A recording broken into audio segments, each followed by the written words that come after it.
Hey, Jess is just dying over here. Talk about perfect timing. Oh, Jesus. How you going, everyone? Jess is just recovering from must have been a fly in my throat. Drinking water through her lungs rather than into her stomach. Oh, pardon me. Don't you hate it when it goes down there like that? It's terrible. So I was going to go, hey, it's not Saturday. Because you wouldn't remember Hey Saturday, would you? I remember Hey It's Saturday. No, you wouldn't. Yes, with Dickie Knee and the giraffe. Not the giraffe. What, it was a... You got a Dickie Knee, have you? Oh, I do, but I do. You do have a Dickie Knee. Hang on, we can do this. Hang on. So, hello, Mr. Darrell, Mr. Summers, what are you doing? I remember. Oh, well, I there can you even go. go back to the vintage of It's a Knockout. Oh, geez. See? Gee. Dear me, I'd be careful there, Jess. Give away your age. But just a number. It's Wednesday already, It is. and It's actually really hot in here. And yeah, it's probably because of the heat. It's spring, so I know. you don't need your jacket on. I know. It's a short week, so Wednesday come around really quick. Why was it a short week, Simon? Hey? Why was it a short week? What were we doing? I don't know. Can't remember what we were doing on the weekends. Too far away from old people like me. I definitely felt people like you. But we had a great weekend. You guys camped from Friday night. Yes, didn't you? yeah, we got there at about. Well, Neil got there earlier in the day. Yeah. The girls and I rocked up at about 4 o'clock ish. Yeah. And it was just Yeah. the perfect start for the week. The school holidays and the weekend for us, and just chilled out by the fire. Fantastic. The kids found the water, and I think within the first 4 hours I went through 3 sets of clothing, and I only had 4 sets for the weekend. As kids do. Yeah. Of course, we're talking about the charity trial, the 2-day event run by the Pathfinders to raise funds for charity. This year was Hannah's house. Hannah. Hannah? Hannah, not Hannah. not Hannah. Okay. Hannah is without a H. It's the Polish way of saying it. Right. And it's with a H. It's Hannah. Hannah. Okay. Hannah. Okay. Hannah's house. So that was the charity for the year. Yep. And what are you laughing at, Jess? Just laughing at the correction of not many people have to get that pronunciation right, but when you have a Hannah for a sister, you've got to get it right. You pretty well got it right.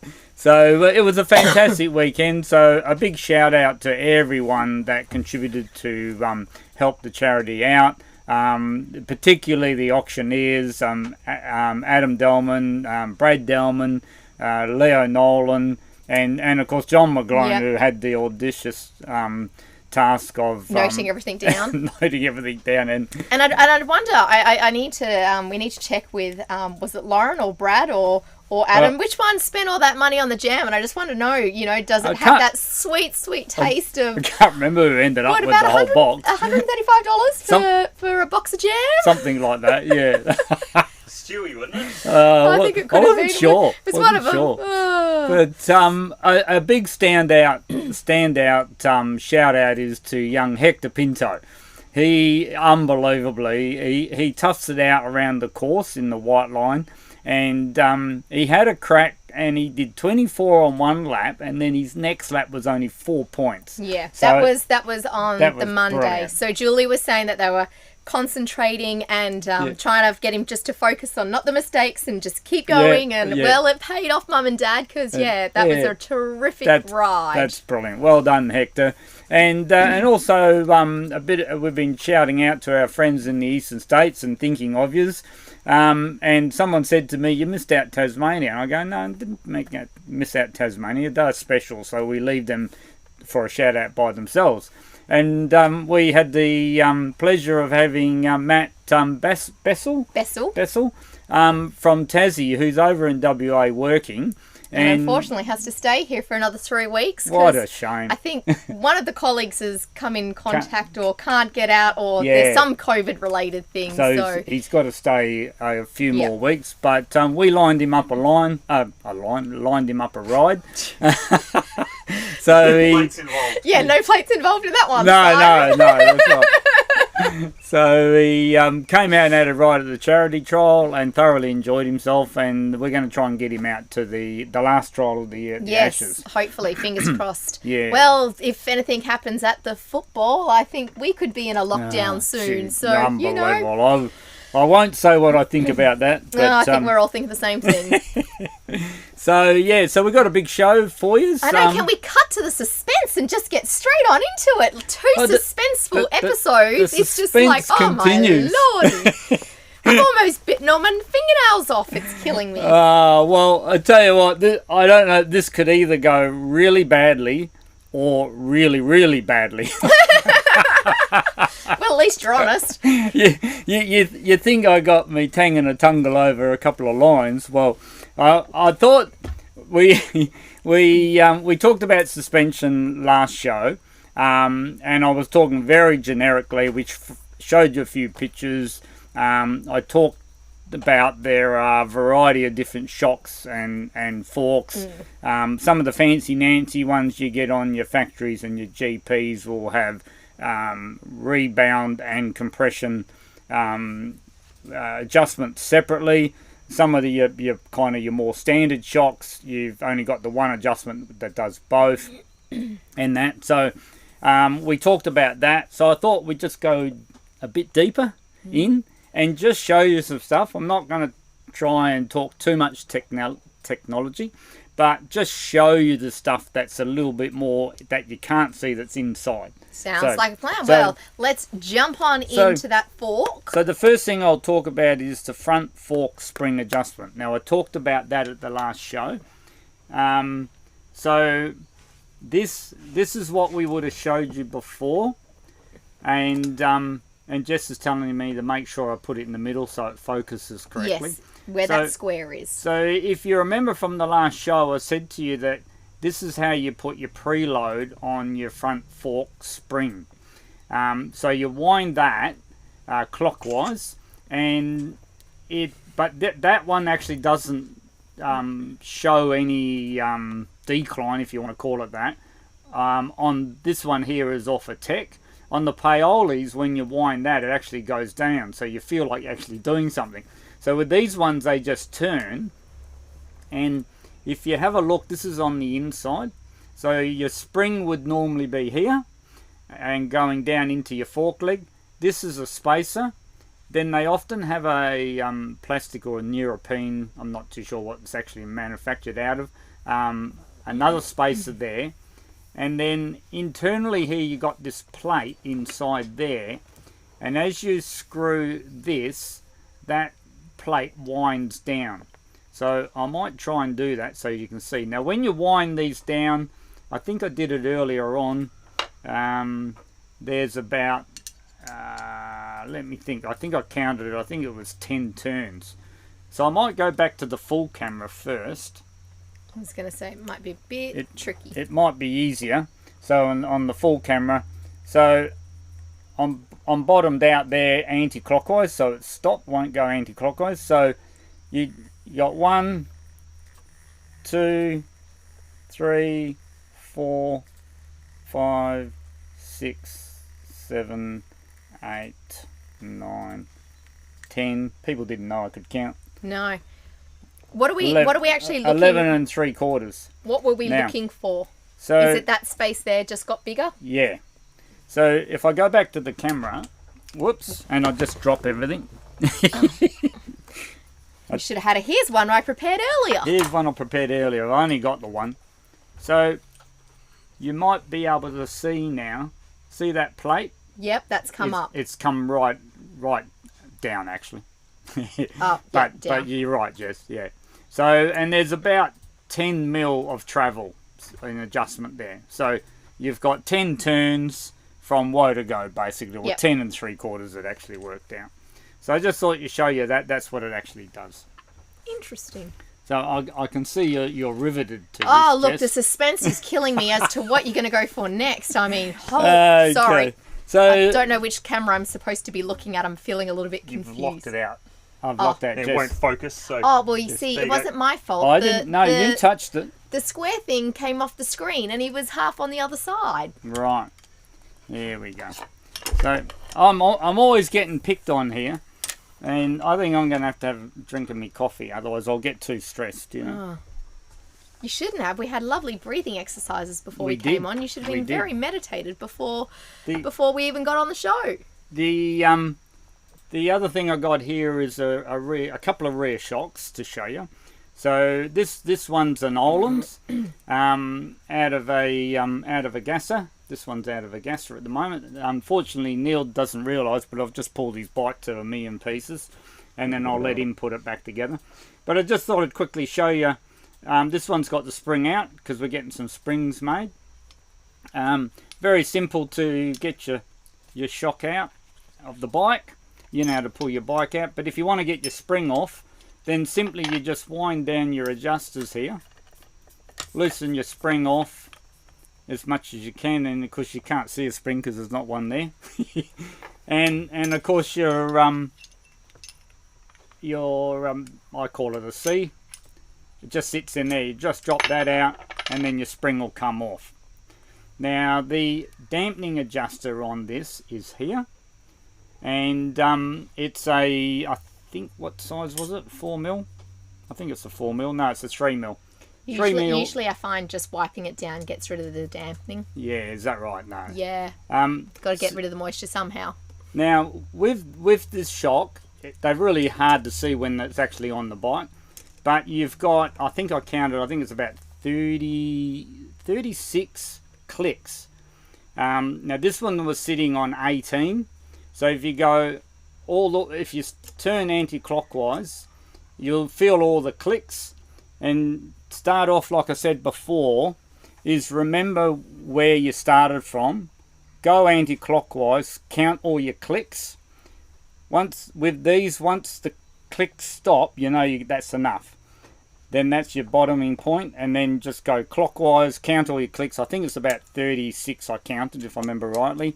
And this was sitting at 18, which is pretty well smack in the center, you know. So, but this particular shock there's only one adjustment at the top, so it adjusts your compression and rebound on that one. Just on that point, when they bottom it out, either ends, like wind it all the way out, all the way in, don't force it. Yeah, don't force it. Holding them on. It's a really good point, particularly now this one you can feel it stops clicking, and then it kind of just drags, so you know you've gone far enough. The ones you want to be careful of is if you've got a beater and it's got a sacks in it, or even the Sherco. Some of the Shercos had sacks in them as well. I'll just show you the adjuster on them. Now you need to be really careful with these ones. When you wind them out and they kind of stop, don't force them because you'll actually break them. There's a little shoulder in there that it hooks onto the So is this something you're better off leaving to a professional?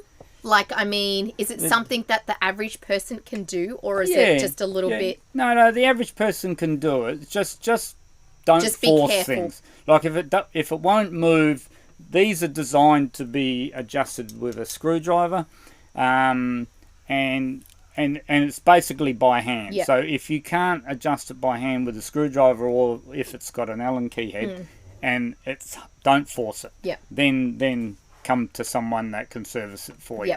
You know, that's the trick. Now, what else was I going to cover? You're going to cover the forky thing, the big long thingy-majiggity? I will, actually, but what I'll do, seeing we're on rear shocks, I thought I'd just show you the internals of a shock. Shocking. This could be quite shocking. Now, here's one we've pulled to 1,000,000 bits. Now, this here is obviously the top of the shock collar. This one is not a rebuildable shock. We've just cut it open to have a good look inside. Obviously there's an O-ring, some seals here, but this thing here is what they call a Shim Stack. Now also I'll slide that up. There we go, got that slid up. Now you might be able to see, there it is. It might be a bit hard to see. Don't know if you can see, but just down there's a small hole, and on the other side, it looks like it'll be a bit in the dark. There, I can see it. You can see it. There's a small hole there, and there's one on the opposite side as well. Now, that's your bypass. Your oil bypasses through there. When you adjust this here, it's basically like a mixture screw or a needle, which screws in and reduces the oil flow through. Yep. So that's what that does. Now, the bulk of your dampening and compression is done through this thing, what they call a Shim Stack. Now, they call it a Shim Stack, and I'll pull it apart and it'll all fall apart everywhere, but it doesn't matter. But just so that you understand, got an idea what it is, a Shim Stack is simply a stack of washers. So I'll try and pull all of them off. There. And that's the valve. Right, so that's a pretty interesting looking little thing. That's your valve, and it's probably a bit hard to see it. But your oil comes down through these holes and then goes back up through the other ones on the other side here. Bit hard to show on here, but I thought I'd just show you all of these. Now these are what they call your shim washers. Now you can get them in all different thicknesses, but that's what is a shim stack. Just so you got an idea. I don't know if you can. Is that all right now? You can see all those. You can see all that. Whatever you can see on the camera, you can see. Yep, no worries. So that's a shim stack. Now you've got a stack of shims both sides. So what is it again, Simon? People out there might just have forgotten what that part's called. It's a shim stack. Oh, okay. Yeah. Now I'll pull the valve off so you can see the valve. You'll see there's oil. Two directions, goes up that way, and then when it's returning, it's coming back that way. So that's your valve there, and these are all your shims. And then there's a stack of shims here as well. So why don't they just call it washers, not shims? Because they shim all over the place. They shimmer. As the oil goes through them, they shimmer, Jess. That's why they call them shim stacks. Well, there you go. Whoops, there goes the... Told you I'd drop something.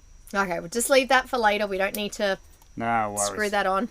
Okie dokie. I just thought I'd show you that. Now, we're on to... Losing your paperwork. Losing my paperwork. I thought we'd show you the dampening rod.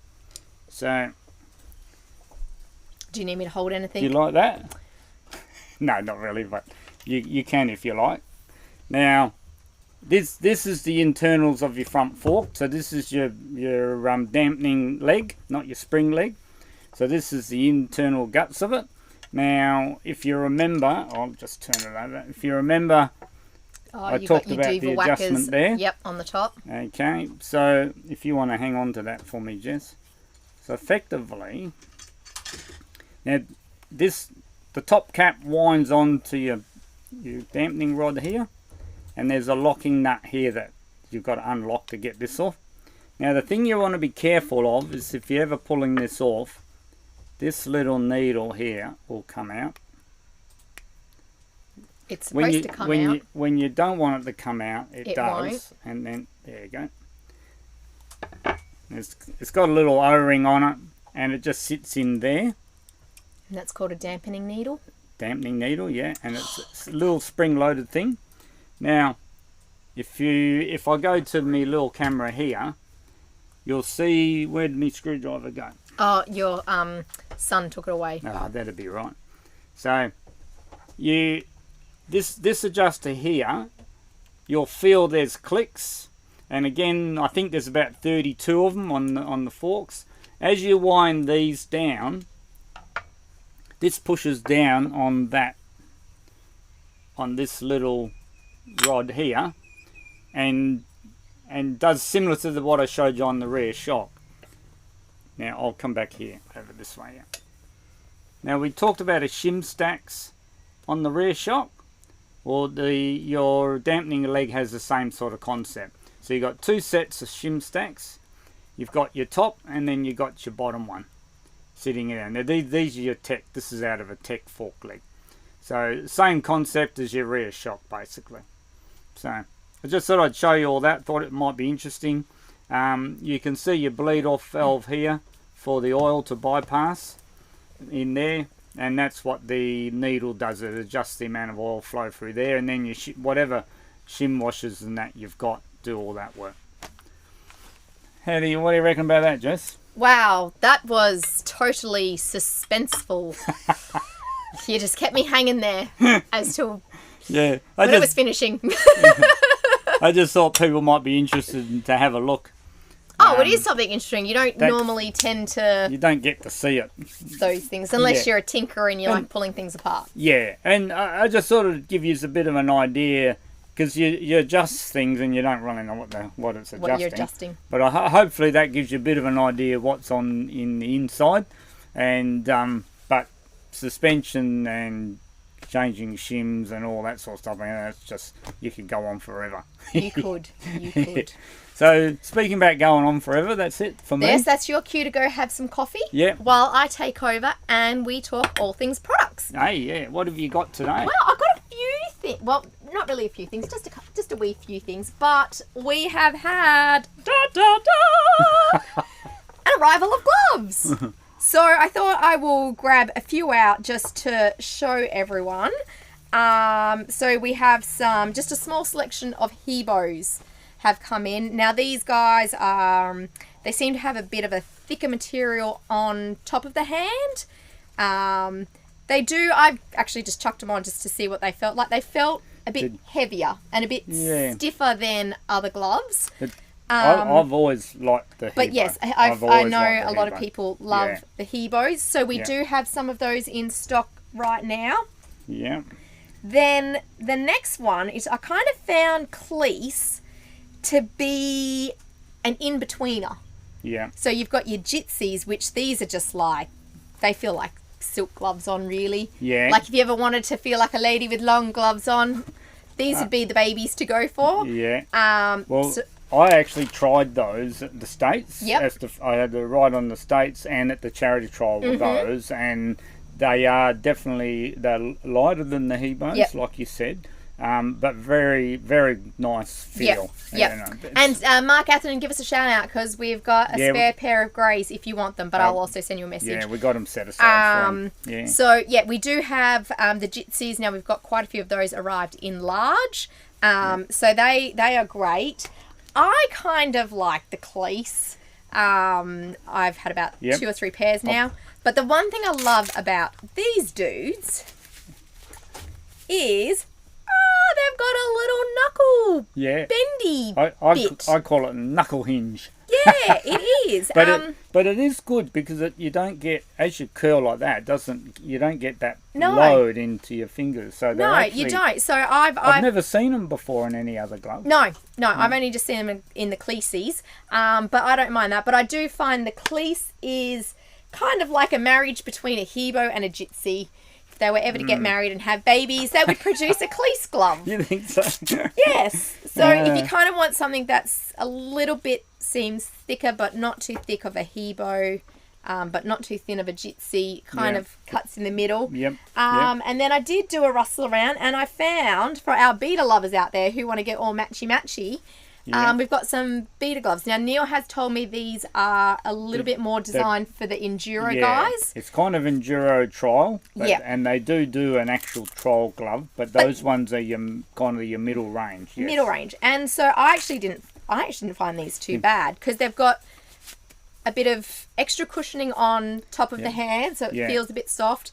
It's got a nice little latch there, but then you got the beta imprint, and I kind of thought it was clever that they've got grip on your on your clutch, on your levers and clutch fingers. So yes, we do that. So we have plenty of gloves in stock.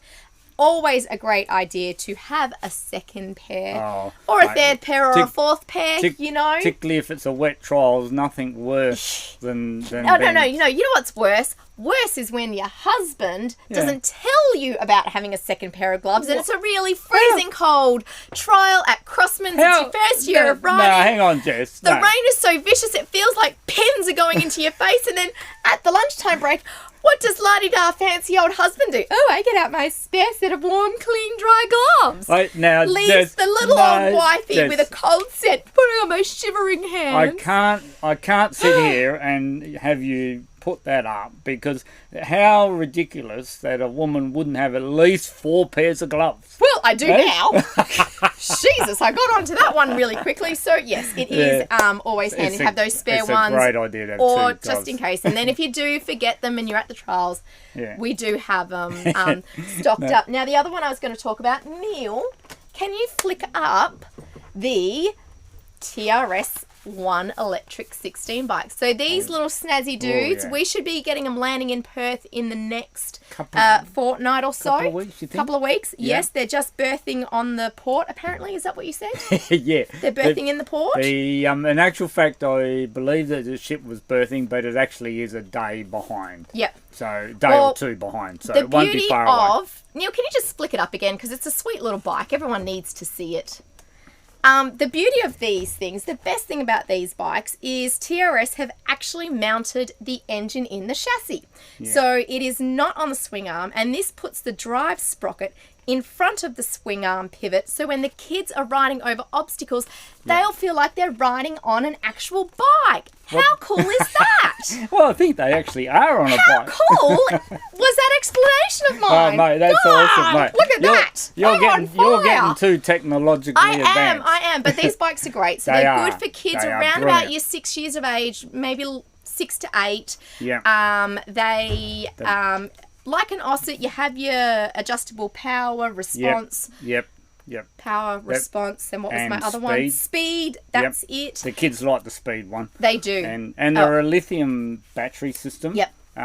So they're pretty fancy Nancy bike. No, they're a sweet bike. Young Jackson is on the 20-inch. And he's just powering away, and that motor mounted in the frame gives they talk about unsprung weight. We were talking about suspension today, but it actually, as it powers, it loads the suspension and squats, and you get lots of traction on the rear tyre. So that's one of the big advantages of it. And Neil will wrap it on about the rev squat go. Yes. But no, so they're a great bike, for the kids. So we do have the 16 inches arriving soon. Yep. And then the 20 inches aren't that far behind. Due in December, I believe. So they'd be perfect for Santa Claus to just drop one of those down the chimney.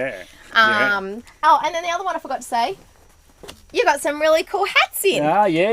We got some more beta hats in. We do. So we've got old school trucker style hats here, awesome. Which will keep you nice and cruisy. Yeah, looking cool. So, and these dudes are only $20 in the van. So, awesome. If you feel like being old school, and we've got some gas ones as well. We do have some gas ones, and I think there was the TRS ones are coming on more. They're coming. I've run out of them. They've all gone.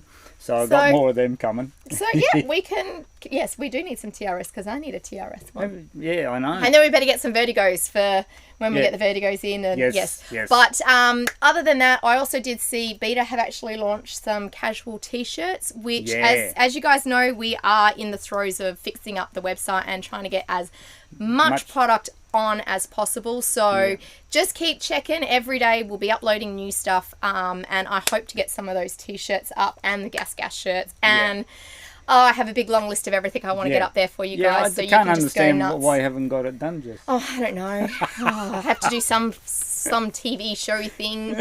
Yeah, that's right. Yes, and I suppose you're going to tell me you need to sleep and eat and occasionally. Okay. No worries. But I'll let you jump onto the bikes before I jump onto events. Okay, no worries. Bike-wise, it's the time of year. Hey, it's the time of year. All of the 2022s are starting to come out. Jess has been frantically loading them onto the website. We hope to have a 2022 gas on display at the AWST night trial. Ooh, so you can have a goosey gander at that. The Beta 2022s are on the website. There's no 21s left of them. There's a few 2021 gases left with the factory rebates, so there's still a couple of bargains there. TRS, there's in that shipment that the 16's coming with, there is some golds in there. Ooh. So now that the 2021 TRS golds, that's the current model, because they bring out the TRS 1 then the RR1, and so then the forth. Golds come out. So Yeah, now I still believe there is a 250 electric start still available in that lot. Ooh. And the licensable X-Track TRRS, Yes. if I remember rightly, is in December as well when the 20-inch little TRSs come. That'd be great for all the dads to get Santa to deliver one of those babies. Yeah, so that's exciting about the registrationable ones, and Vertigo. All the Vertigo 2021s are all long gone, and we're waiting on the 2022 stock. Yep. And Jess gave a report on the new Vertigo Nitro last week, so we're looking forward to that. We've put our hands up straight away for a 200 demo. Ooh. So as soon as we can get that here, that'll be available for test riding. That will be awesome.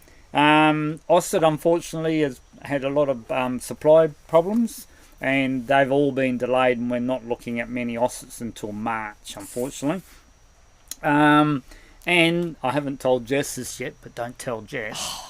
But if you're interested in a 2021 125 RR TRS, that's up for grabs. Ooh. So we that'll be turned over. That's What? My bike? Oh, no way! You can't sell my bike. Oh, actually, you can, because that means I get a new one. So, yeah, you can. You're on to it. Nah, that's all right. I prefer to share the love, but the only thing I do ask, if you just got to keep calling her Goldie. Goldie, she performs well under Goldie. I was going to say, you don't need it for a while, Jess. Oh, that is the worst dad joke ever. That's bad. The other news for bikes is Neil's 2021 will be up for grabs, so there might be people, whoever bought the pre-trained box at the auction could look at buying a pre-trained bike. Yeah, there you go. Look at that. We should have had that one go off at the auction. That's awesome. And the other thing we're doing, because there's whilst I'll always try to talk you out of it, I always say buy the smallest bore possible if you're going to ride trials, but there's just some people I can't convince, and they like to buy 300s. But we are putting together Moto Dynamics Club Person Gas 300 with some mods on it designed to suit the clubby. So I'm putting that together, and that'll be available for test ride. I hope to have that done for the Ashes trial. And the AJS the night trial. So if you want to test a Moto Dynamics prepared Clubman 300, then hit us up and you can have a test ride on it. Oh, that sounds pretty snazzy. Yeah, so there's something new there. Okay. And that's it for me for bikes. Well, that's it for you. Okay, well, I've got a few events coming up. So check your emails, everyone, because Pathfinders, if you're a Pathfinder member, they've just sent out an email in regards to the 45th celebration and trophy presentation. So that's happening on the 16th of October. Now, they've noted that they need an RSVP by the 8th of October. So get on RidersNet. That's what, a week? week and a half? Next Friday. Right, okay. So you don't have that long, so you need to jump onto RiderNet and book your however many tickets you want. Now, it is free. The Pathies are putting it on, so there's no charge. They're covering the cost of the food. The cost of everything. You just buy your own drinks. I think it's buy your own drinks. Yeah, buy your own drinks. I'm sure they said that. Is Simon Thomas shouting? Simon Thomas will be shouting, but I'm not sure it'll be drinks. It'll be, definitely. So that is going to be on the 16th of October, 11:30 to 2 p.m. at the Oak Overgrounds in Middle Swan. Now, it's a fun family event. They have said tapper-style food. There is a bit of a taster of what the menu could be like. They've even got a kids tapas selection as well. Okay. So they've gone out and actually going to be putting on a really good event. Now, also in that email, go down a bit further, and they are asking everyone to vote for the Trial of the Year and Club Person of the Year. Yes. So if you could get on and do that, that would be great. So when you get home from work or on your lunch break or whenever, just go check your emails. Yeah. Now on the Sunday, the 17th, we've got the final Oset challenge for the kids. Oh, gee, at that's AJS Park. Yes. So I'm going to hopefully get some details up on socials and that shortly in regards to that day. Yep. Now again, check your emails because AJS have actually done a call out asking if anyone wants to come and help on the day. So it is just about the kids, teaching them skills and just letting them have some fun. And just quick one, Jess, if I could jump in on that one. What we're going to do this time, Neil and I have discussed it, and I don't know if we've finalised it yet, but the idea... Surprise! With the helpers, what we were thinking of doing is getting the helpers to stay on each section, so a group of and then the kids... Are going to ride a trial. Like ride a trial, but we'll do the same concept, the first... do 2 laps to test, and then stop and have some morning tea and everything like that, and then the next 2 will actually be scoring. And we thought if the helpers stay on a section, then they get exposure to all the different kids, and that's a great idea. I thought it'd be great, and then that way the kids then get tips from different different people. So we're going to try that. And then for them, it kind of feels like they're a big kid. They get to ride a trial and have a bit of fun. And mums and dads can follow the kids around and keep them going, so to speak. That's awesome. So that's the master plan, and we think we'll go with that idea. Okay, so that's that's happening on Sunday, the 17th of October. Then we jump into the last Pathfinder's Trial of the Year, which is the Ashes at Davy Thomas's. That's on the 24th. Then we have the final AJS trial, which is the Gas Night trial. Now, that is on a Saturday. I repeat, it is on a Saturday. The 30th of October. And I'm quite sure Neil says it usually starts in the afternoon. So you sort of qualify and then you go off and ride into the evening. So even if you're not riding or you don't have any plans, it's just a great one to come down and have a look and a laugh and a giggle. And I'm looking forward to that. This will be my first one to come to. Well, it is a good one. I'm hoping to be there, but I'm 4 days post-surgery, so we'll just see how the knee is holding up after that one. And then finally, on the 7th of November, we have the AJS trophy presentation, which normally is at Whiteman Park. I'm just waiting for confirmation on where that will be. If it'll be there, but it has been for previous years, so... if it ain't broke, don't fix it, should be the saying. And the kids love it. The girls are already asking for money to go to the lolly shop and all that sort of stuff. So, you could save my piggy bank and maybe change locations, but that'll be devastation for the kids. Awesome. But that's it for all the events. I tell you what, we've got heaps on, haven't we? So, we do. That's awesome. No, great stuff. Thanks, Jess. You've done an awesome job as always. My pleasure. We look forward to seeing you at all of those events that just rattled off. And keep your feet up, keep riding. Certainly hope you're enjoying the show. We love doing it. It's great fun, even though I do get beat up by Jess all the time. Well, you say silly jokes like that. Well, don't say silly jokes. You're not going to get beaten up. No, just before no you go, worries. Tell them I apologise because Restream hasn't been connecting the Facebook comments. So we haven't been able to respond to them all immediately. So I'll actually. Up on our end. Okay, so but it's only Mr. Thomas abusing us. Oh, is it? Oh, and great. The Baldwins Okay, so Neil's having some technical difficulties there. I was going to it was one of the things I was just wondering about that, whether there'd been any comments we need to respond. There has been. Sean McGuinness said thoughts about sometimes equipped compression adjusters on the tech fork. Suspension is working pretty well, but there are times I wish I could soften both ends via low-speed compression adjusters. Whew, that sounds too technical for me. Oh, well, definitely over my head. The suspense just killed me earlier, so... Yeah, no, I'll get Neil onto that, mate, to respond to you, and we'll go from there. Okay, sounds like a plan. That's a great one. No worries. Okay, people. Have a great one, and we'll see you until next Wednesday. Sounds like a plan. We'll be here. No worries. See you later. Ciao. Ciao. Awesome. See, we had a fair bit of detail there.